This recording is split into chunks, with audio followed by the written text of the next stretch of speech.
Siapa yang membunuh satu orang, maka dia sama seperti membunuh semua orang. Istana udah semacam kebakaran jenggot karena gagal mengantisipasi. Intelijen juga tidak bisa membuat prediksi terhadap masa Habib Rizik di situ. 6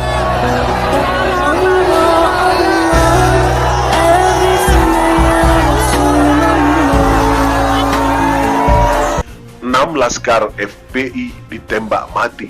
Ustadz Abdul Somad membunuh orang beriman, balasannya neraka jahanam. Kenapa kami menyatakan laskar kami dalam keadaan hilang? Karena memang kami belum tahu keberadaannya di mana. Itu membuktikan bahwa mereka dibunuh dan dibantai. Ya. Kalau sejak awal tembak menembak itu berarti dia tewasnya di tempat dong. Assalamualaikum warahmatullahi wabarakatuh. Ada 3 poin yang mau saya sampaikan. Yang pertama, A'udzubillahi minasyaitonirrajim. Man qatala nafsan bighairi nafsin faka'annama qatalan nasa jami'an. Siapa yang membunuh satu orang, maka dia sama seperti membunuh semua orang. Wa man qatala mu'minan muta'ammidan fajaza'uhu jahannam. Siapa yang membunuh orang beriman, maka balasannya adalah neraka jahanam. Itu dalam ajaran Islam. Tidak ada satu agama pun di dunia ini yang mengajarkan membunuh sebagai solusi menyelesaikan masalah. Poin pertama. Poin yang kedua, meminta kepada Komnas HAM untuk mengusut tuntas supaya tidak terjadi fitnah berkepanjangan, untuk mematikan percikan-percikan api di tengah lalang kering. Kalau Komnas HAM bertindak, diusut tuntas apa yang sebenarnya terjadi, maka insya Allah Allah menolong, selesailah masalah. Yang ketiga, kepada seluruh jamaah, seluruh bangsa Indonesia, agar jangan tidak terprovokasi, cerdas berpikir, cerdas bermedsos, dan banyak berdoa kepada Allah. Jangan lupa hidup ini ada yang mengatur. Tidak ada satupun yang luput dari pandangan Allah.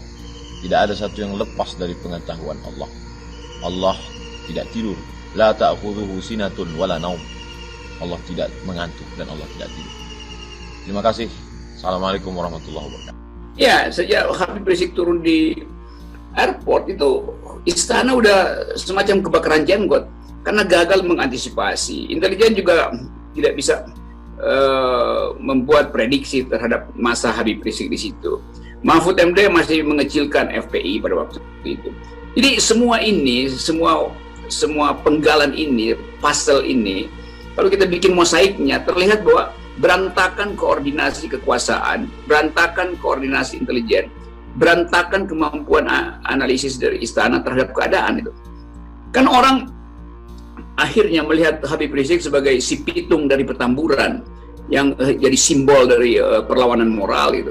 Kendati sebagian orang menganggap ya Habib Rizik cacat moralnya banyak, iya, tetapi istana itu lebih banyak cacatnya tuh.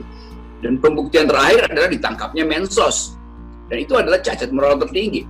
Sehingga Habib Rizik dan FPI jadi tumpuan harapan itu.